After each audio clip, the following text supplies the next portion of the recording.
Boa tarde a todos. É uma grande honra presidir essa mesa de hoje. Eu ia fazer uma pequena introdução, só que a minha voz não vai me deixar fazê-la. Mas eu gostaria de tecer algumas palavras sobre o tema, que é um tema que trabalho já há alguns anos no Brasil e na Alemanha. E começar com uma pergunta bem simples, que é: por que regular? Por que regular rede social? Por que regular uma nova tecnologia de comunicação? E se a gente olhar dentro da história constitucional recente, toda tecnologia que atinge massa, há um desejo, um interesse legítimo, vamos dizer assim, para que os estados democráticos, de alguma forma, estabeleçam algumas responsabilidades para essas tecnologias. Isso aconteceu com o rádio, isso aconteceu com a televisão. Se a gente olhar, por exemplo, na Constituição brasileira, os artigos 220 seguintes estabelecem um regime de direito administrativo para a comunicação. E agora a gente tem um desafio, que é uma nova tecnologia, que não é mais o rádio, não é mais a televisão, e que tem uma forma de capilaridade social também completamente diferente. Um primeiro, talvez, veredito, ou uma primeira observação é que o regime de regulação da comunicação tradicional não é adequado para a nova tecnologia.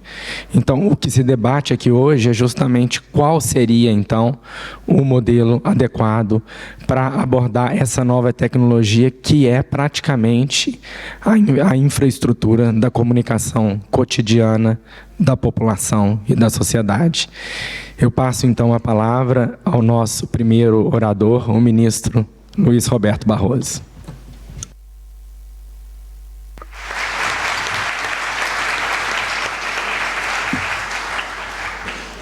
Muito obrigado, professor Ricardo Campos. Eu tenho muito prazer e muita honra de estar aqui e de compartilhar essa mesa com Caroline, com o deputado Orlando Silva e com a Clara, todas as pessoas amigas e queridas. Agradeço ao ministro Gilmar Mendes o convite, ao ministro Salomão, agradeço ao Sidney também a logística e toda a atenção.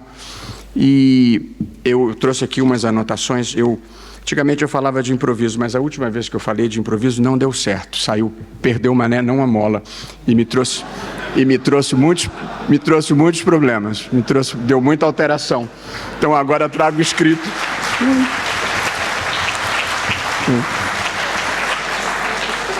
Eu dividi essa apresentação em três partes. A primeira, intitulada Revolução Digital e a Nova Economia. A segunda, mídias sociais e a necessidade de sua regulação. E a terceira, o avanço da inteligência artificial e a necessidade da sua regulação. O tempo é curto e eu vou correr um pouquinho. Nós, começando a primeira parte, Revolução Digital e Nova Economia, nós vivemos sob a égide da terceira Revolução Industrial, que ocorre a partir da segunda metade do século XX, e se caracteriza pela substituição da tecnologia analógica pela tecnologia digital, e também por isso é chamada de Revolução Digital.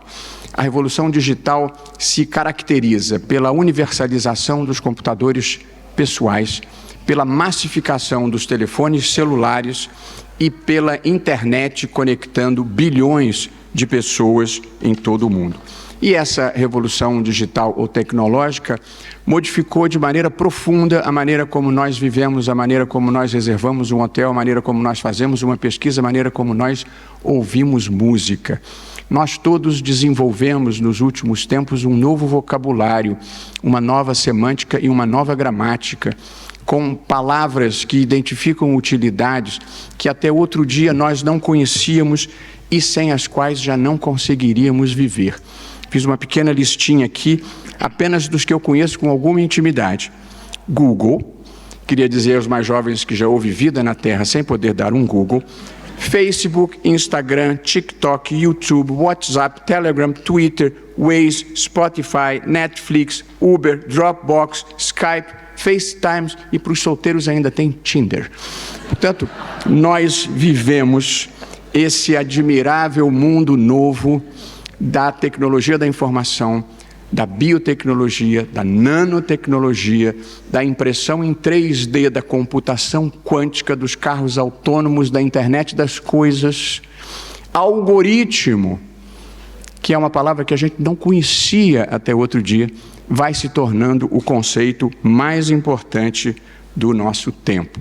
Há uma passagem no livro do Harari em que ele diz que se um jovem ou uma jovem tiverem 2 pretendentes e estiverem em dúvida, o Google é capaz de fazer a escolha melhor do que o interessado, apenas cruzando as informações que já tem. Eu escrevi na margem do meu livro, Ricardo, prefiro errar sozinho. Mas a verdade é que essa é uma transformação profunda que ocorreu nessa nova economia em que a principal riqueza já não é mais física. A riqueza é a inovação, é o conhecimento, é a propriedade intelectual. Quando eu e o Gilmar éramos mais jovens e possivelmente mais bonitos, as empresas mais valiosas do mundo eram as que exploravam petróleo, como a Esso e a Shell, as que fabricavam automóveis, como a General Motors e a Ford, ou as que produziam os grandes equipamentos, como a General Electric. Hoje em dia, nenhuma dessas empresas figura mais entre as mais valiosas do mundo. As empresas mais valiosas do mundo hoje são Apple, Amazon, Facebook, Google e Microsoft, com os seus novos nomes e uma ligeira alteração da Aramco por causa da guerra ocorrida na Ucrânia. E, portanto, nós estamos vivendo uma época em que o direito corre atrás de regular novos modelos de negócios. Eu procurei fazer uma listinha aqui para a nossa conversa. Comércio eletrônico mudou completamente a nossa vida. Hoje em dia se fazem compras na Amazon, na Alibaba, na Magalu. Acabaram as livrarias, por exemplo, para quem gostava de entrar em livraria. Ou então, quando eu andava no exterior e algum desses radicais me seguia, eu entrava logo numa livraria e ficava seguro, porque não tinha nenhum risco de eles entrarem. E, portanto,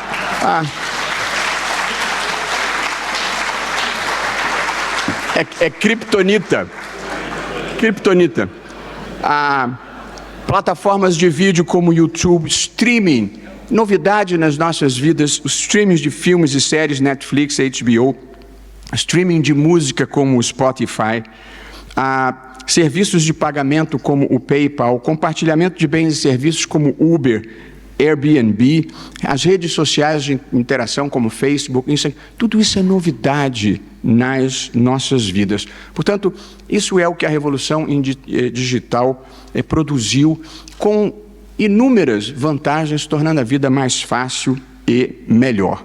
Mas não veio sem alguns problemas. Eu passo a segunda parte da nossa conversa, mídias sociais e a necessidade da sua regulação.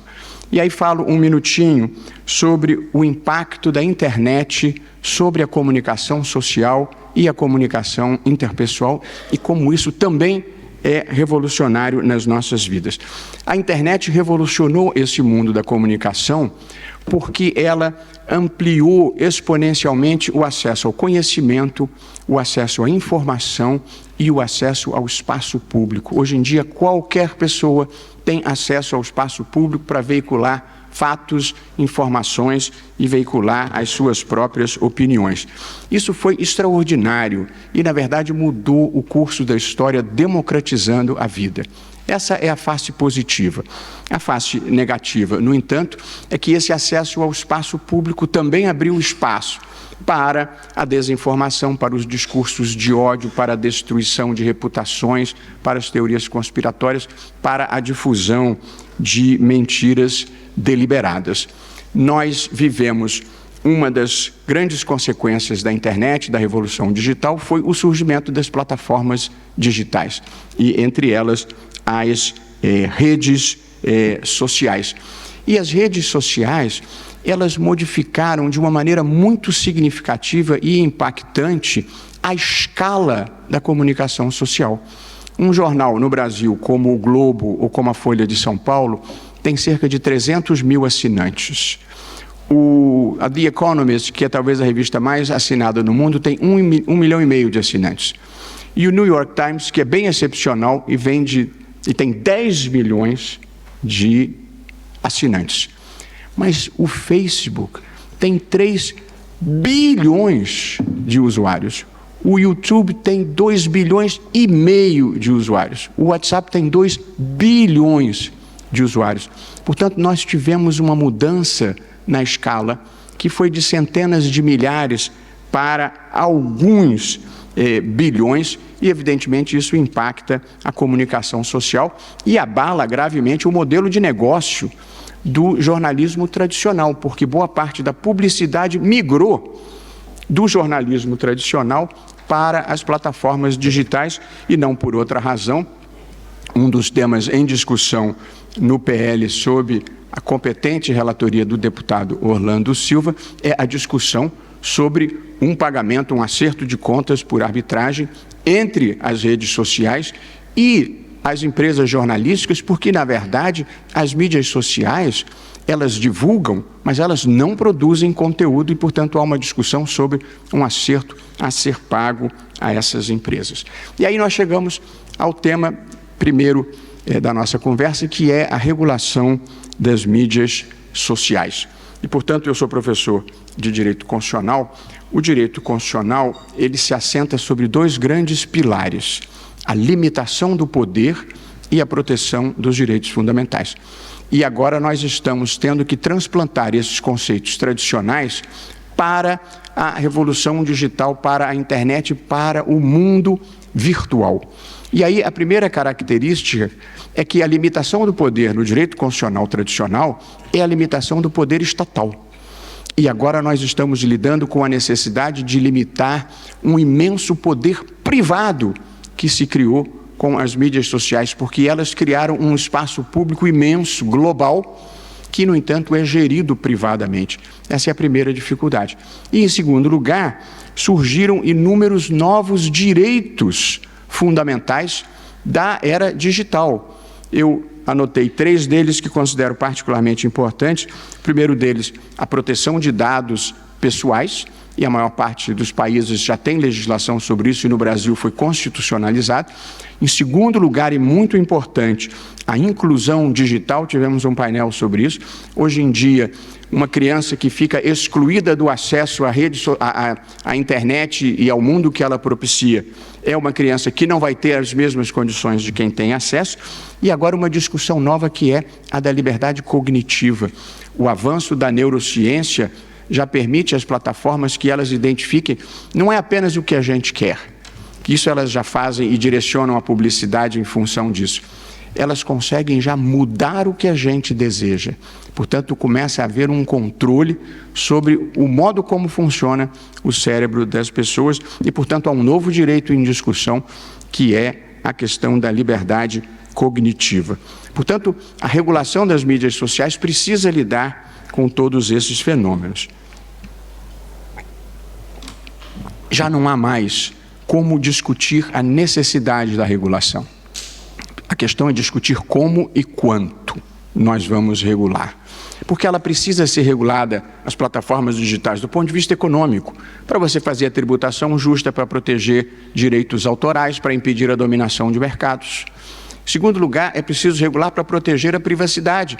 Essas empresas, as plataformas, elas sabem o nome da gente, onde a gente mora, quanto a gente ganha, mas sabem também qual foi o último filme que eu assisti, qual foi o último livro que eu comprei, qual foi a última pesquisa que eu fiz, qual é a doença que eu estou preocupado agora, que eu estou começando a entrar nessa idade e você fica querendo saber qual é a próxima que vai acontecer. De modo que é importante você regular para que essas informações não sejam utilizadas indevidamente. E, por fim, é indispensável regular para disciplinar os chamados comportamentos coordenados inautênticos e os conteúdos ilícitos.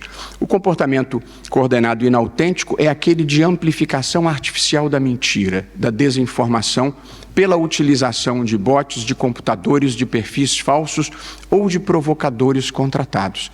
Esse é o maior problema da internet hoje, assim eu vejo. Porque se um sujeito colocar, por ignorância ou cretinice, colocar no seu Facebook que querosene é bom para a Covid, e os seus 20 seguidores lerem aquilo e acreditarem, nós temos um problema, mas é um problema de um determinado tamanho. Mas, se aquela notícia se espalhar por dezenas, centenas de milhares de pessoas, nós temos um problema de saúde pública.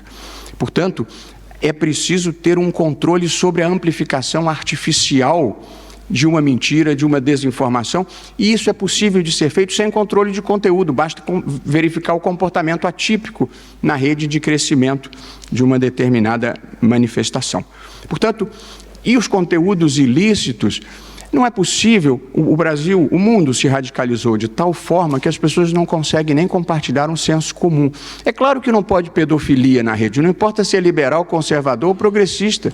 Qualquer pessoa razoável há de saber que não pode ter pedofilia, não pode ter terrorismo, não pode ter venda de armas, venda de drogas, incentivo ao ataque às instituições. Portanto, não é difícil produzir consenso sobre o que é óbvio. E, portanto, pelo menos no que é óbvio, nós precisávamos regular. Como regular? Há dois modelos puros no mundo: regulação estatal ou autorregulação pelas plataformas digitais. E há um modelo, que é o que foi adotado na União Europeia e que está no projeto relatado pelo deputado Orlando Silva, que se chama regulação autorregulada. Você tem um arcabouço geral principiológico estatal e você tem o dever de as plataformas terem termos de uso especificando quais são os conteúdos que ela não vai aceitar e, idealmente, no sistema de regulação autorregulada, as próprias plataformas implementam essa legislação e a minha ideia, que defendo já de algum tempo, é que exista, Orlando, um órgão externo, independente e não governamental que faça esse monitoramento da rede, as recomendações e, eventualmente, recomende a aplicação de sanções. Um órgão que tenha representante do governo, representante das plataformas, da sociedade civil, da academia, mas minoritariamente governamental, porque no Brasil ninguém quer governo se metendo em conteúdo de expressão, porque nessa matéria, infelizmente, o passado condena. Portanto, esse é o modelo: autorregulação regulada, um pouco de legislação estatal, autorregulação pelas empresas e um monitoramento externo por um órgão independente. A questão da responsabilização civil das empresas, a discussão que está na mesa. O Marco Civil da Internet prevê, e acho que é uma boa previsão, que, como regra geral, a plataforma só tem o dever de retirar um conteúdo após a primeira ordem judicial. Essa é a regra geral do Marco Civil da Internet, que foi elaborada há 10, 11, 12 anos atrás e atendia às demandas da época. Eu continuo a achar que essa norma é boa, porém, nós precisamos ampliar um pouco as exceções. E, portanto, o debate que está na mesa é: primeira exceção, se for inequivocamente um comportamento criminoso, as plataformas devem removê-lo de ofício. Portanto, elas têm que ter um dever de cuidado de remoção por via algorítmica. Tem que ser algoritmo por quê? Porque são milhões de postagens diárias e, portanto, não é possível monitorar isso pelo olho humano. Isso tem que ser feito de uma forma algorítmica, mas tem que ter o dever de cuidado, tem que ter o empenho de remover terrorismo, de remover pedofilia. As plataformas dizem: não, mas nós já fazemos isso, então não tem problema botar na lei, né? Isso já faz. E, em segundo lugar, eu acho que, havendo inequívoca violação de direito, a remoção deve se dar por notificação privada. Compartilhamento de imagens íntimas, violação de direito autoral, notificação privada remove. Portanto, o modelo que está em discussão e que me parece bastante razoável é, regra geral, remoção por notificação judicial. Duas exceções: remoção de ofício em caso de crime e remoção por notificação privada em caso de inequívoca violação de direito. E, por fim, para que, na moderação de conteúdo, as empresas, as plataformas não se tornem censores privados, a moderação de conteúdo, que é a possibilidade de remover, de diminuir o alcance ou de etiquetar, deve ser acompanhado de transparência, termos de uso claros, deve ser acompanhado de devido processo legal. Se remover, tem que notificar e dar direito a um recurso, e do que eu chamaria de equidade, traduzindo o fairness do inglês, que é: você não pode remover por categorias suspeitas, porque é negro, porque é judeu, porque é, enfim, qualquer outra classificação discriminatória.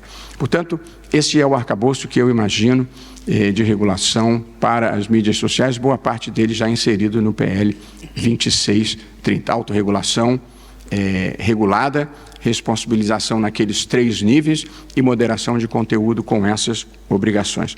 Falo, nesses minutos finais, um pouquinho sobre a regulação da inteligência artificial, que é o grande tema do momento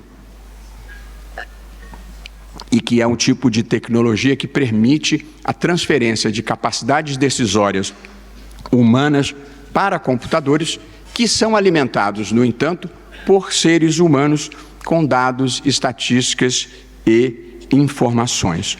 No presente estado da arte dessa matéria, os cientistas procuram dizer e nos acalmar um pouco, dizendo que as máquinas não têm consciência de si mesmas, não têm ideias próprias, não têm discernimento sobre o que é certo ou errado, nem têm sentimentos.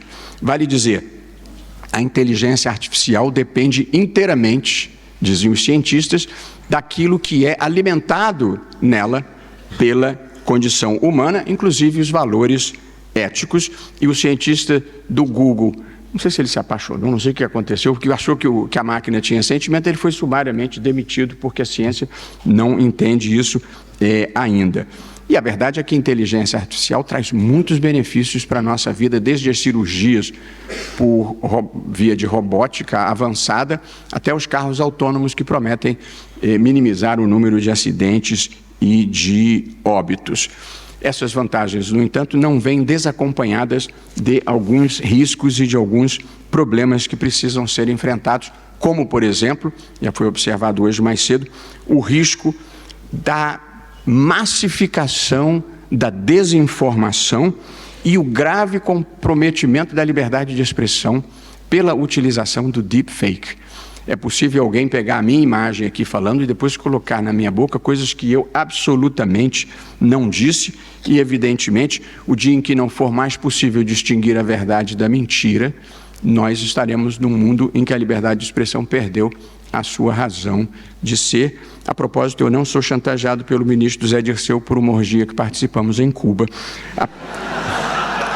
Apesar de ter milhares de acessos na internet, eu nunca fui a Cuba, eu não sou dado a orgias.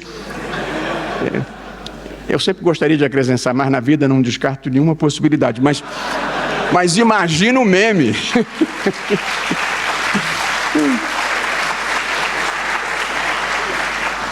Portanto, o risco da massificação da mentira, o emprego da inteligência artificial para fins militares, a discriminação algorítmica, a Laura falou disso mais cedo, e a chamada opacidade algorítmica, que é a perda porque o algoritmo é um conjunto de instruções operacionais para o computador funcionar. E, portanto, você sempre pode acompanhar cada etapa desse processo decisório. Mas acontece um fenômeno que se chama aprendizado de máquina, machine learning, em que as máquinas, ao praticar muitas vezes condutas que foram orientadas, elas aprendem por conta própria. E o exemplo mais típico é o do jogo de xadrez, Ricardo, que eu li recentemente. Todo mundo sabe que o computador ganhou algumas partidas do Kasparov, grande mestre, mas aconteceu um fato novo que surpreendeu a todos. É que o computador, ele havia sido alimentado com as jogadas possíveis, com as aberturas possíveis do xadrez para quem joga xadrez. E depois de um tempo jogando, o computador passou a fazer jogadas que não havia sido alimentado. E a fazer aberturas que não havia sido ensinado. E jogadas totalmente imprevisíveis. E isso revelou uma capacidade que não estava dentro da previsão e que não estava dentro dos planos. E o último risco é o da chamada singularidade. Eu disse que os computadores não têm consciência de si mesmo. Um computador não dirá penso, logo existo. Mas não é descartada a possibilidade de que eles adquiram consciência. Pelo menos a ciência não descarta. E se adquirirem consciência, nós estaremos perdidos. Pela capacidade que eles têm de armazenar muito mais informação do que o cérebro humano e processá-las com muito maior velocidade. É o que os autores chamam de singularidade. eu li uma pesquisa que dizia que os cientistas acreditam que o risco da singularidade é de só 10%. Parece pouco, mas eu vi um texto do Yuval Noah Harari com duas observações que me deixaram impressionados. A primeira foi a seguinte: você entraria num avião se os engenheiros que fabricaram o avião disserem que tem 10% de chance dele cair? Talvez não. E a segunda observação que ele faz, interessante, é que, na verdade, a inteligência artificial, sobretudo a inteligência artificial generativa, o Large Language Model, que é o ChatGPT, ele, segundo o Harari, hackeou, na verdade, o sistema operacional da comunicação humana, que é a linguagem. E, portanto, eles já conseguem produzir textos e produzir imagens. E a inteligência artificial é capaz de armazenar tudo o que a cultura humana produziu nos últimos 5.000 anos. Pelo menos desde o início da escrita em 3.000 com os sumérios. De modo que, podendo armazenar toda a cultura milenar humana, a inteligência artificial passa a ter capacidade de fazer poemas, de pintar quadros, de inventar aplicativos com uma capacidade muito maior do que nós temos. E isso, evidentemente, vai mudar o sentido da condição humana na Terra. Eu não estou falando isso para assustar ninguém, não. Apenas é a reflexão do nosso tempo. Eu não sou uma dessas pessoas que acha que o mundo está ruim com tendência, vou terminar, Ricardo, que o mundo está ruim com tendência a piorar, não. Eu tenho uma visão otimista e construtiva da vida. Não sou como o personagem de uma história que meu querido amigo Carlos Aires gosta de contar, que o sujeito foi ao médico e o médico disse: tem duas notícias para te dar, uma ruim e outra pior. Ele disse: bom, me dá a ruim primeiro. Você só tem 24 horas de vida. O que pode ser pior que isso? Estou para te falar desde ontem.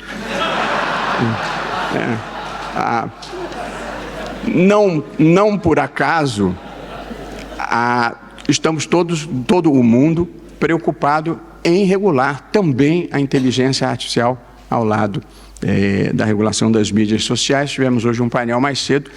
Há um anteprojeto que foi elaborado por uma comissão presidida pelo ministro Ricardo Cueva, de que foi relatora a Laura Schertel Mendes, que procura capturar o que é possível de regulação num ambiente e num universo que a gente não tem capacidade de prever tudo o que está vindo e, portanto, não é uma coisa fácil.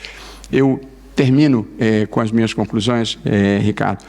A revolução tecnológica impactou drasticamente as nossas vidas, mudando o curso da história e, acho que, no geral, mudando para melhor.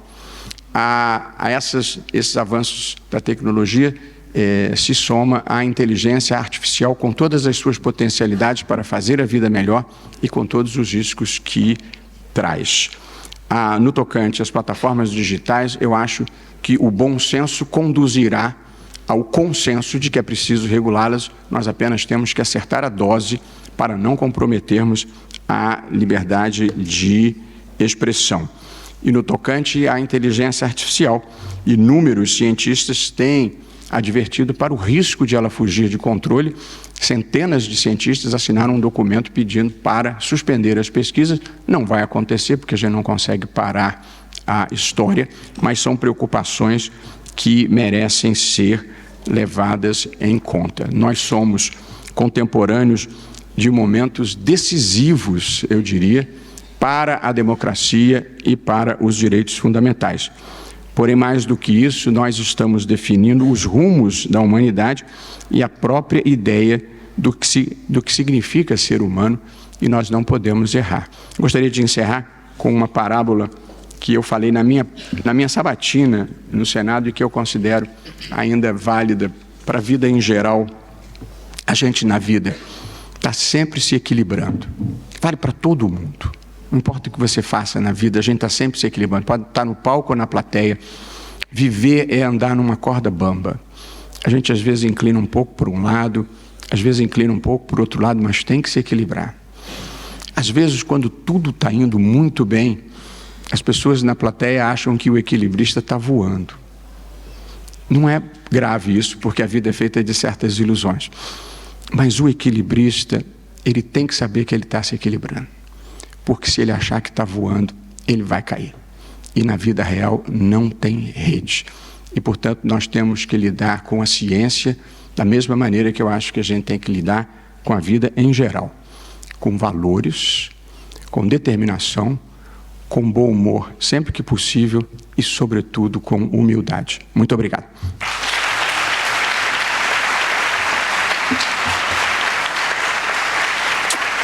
Muito obrigado.